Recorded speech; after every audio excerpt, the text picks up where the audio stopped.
Bismillahirrahmanirrahim. Halo sahabat dan warga negara Indonesia yang berada di Taiwan. Pada kesempatan ini saya hadir pada teman-teman semuanya untuk menyampaikan mengenai adanya teman-teman yang masih bingung antara paspor, dokumen paspor dan SPLP, surat perjalanan laksana paspor. Nah, ini dua dokumen ini adalah diterbitkan oleh pemerintah Republik Indonesia. Yang pertama, paspor adalah dokumen yang digunakan oleh seseorang untuk dapat bepergian, masuk dan keluar dari satu negara ke negara yang lain.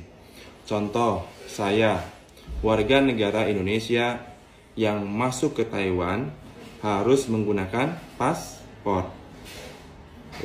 Atau warga negara asing atau warga negara asing Taiwan mau masuk ke Indonesia itu harus menggunakan paspor. Nah, itu adalah dokumen yang diperlukan seseorang jika mau masuk ke negeri lain atau ke negara lain. Nah, itu yang paspor yang pertama. Yang kedua, SPLP. SPLP itu diterbitkan juga oleh pemerintah Republik Indonesia. SPLP atau disebut Surat Perjalanan Laksana Paspor. Nah, kenapa SPLP diterbitkan? Nah, mungkin ini ada beberapa alasan mengenai penerbitan SPLP itu. Jadi SPLP itu diterbitkan, yang pertama adalah bagi warga negara Indonesia yang bekerja di Taiwan, khususnya karena kita berada di Taiwan, itu jika masa kontraknya dan akan kembali ke Indonesia, akan tetapi paspor yang dimilikinya itu sudah kadaluarsa atau setelah sudah habis masa berlaku. Nah, itu alasan pertama. Jadi jika kita bekerja di Taiwan yang selesai masa kontraknya dan mau kembali ke Indonesia, tetapi paspor kita telah habis masa berlakunya, maka diterbitkanlah dokumen SPLP. Nah, itu alasan yang pertama. Alasan yang kedua adalah bagi warga negara Indonesia yang bekerja di Taiwan ini yang tidak terdata pada sistem ketenagakerjaan Indonesia yang berada di Taiwan. Contohnya tidak terdaftar di Sisco KTKLN dan Sisco TKLN. Contohnya apa? Pekerjaannya adalah pelayar ABKLG. Itu adalah contoh satu saja bagi pekerja migran Indonesia yang berada di Taiwan yang tidak terdaftar di sistem ketenagakerjaan yang berada di Taiwan.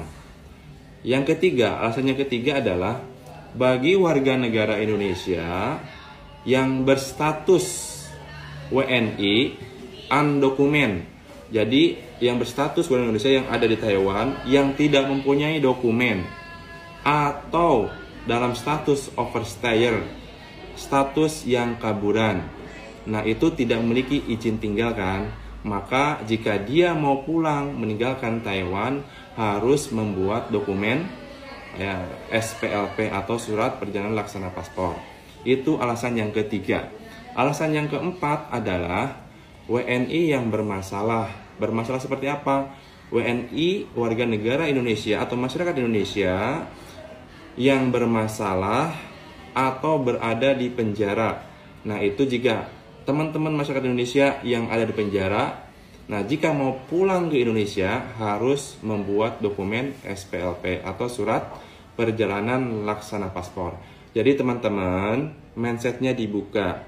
Orang membuat SPLP itu bukan hanya untuk kaburan saja, yang tidak mempunyai dokumen, tetapi untuk pekerja yang resmi juga.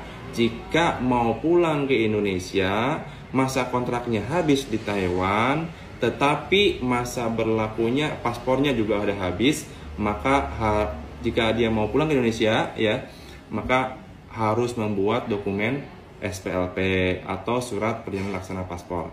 Gitu teman-teman. Ini adalah sedikit perbedaan antara paspor dan SPLP atau surat perjalanan laksana paspor. Baik, itu teman-teman informasi mengenai paspor atau SPLP. Selanjutnya mungkin saya akan menyampaikan SPLP itu digunakan untuk siapa saja.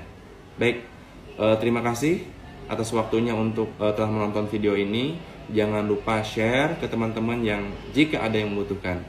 Baik, selamat sore, selamat beristirahat, dan selamat tenang. Ciao teman-teman. Assalamualaikum warahmatullahi wabarakatuh. Okay, are you ready? Kalau bikin SPLP biayanya berapa, Pak?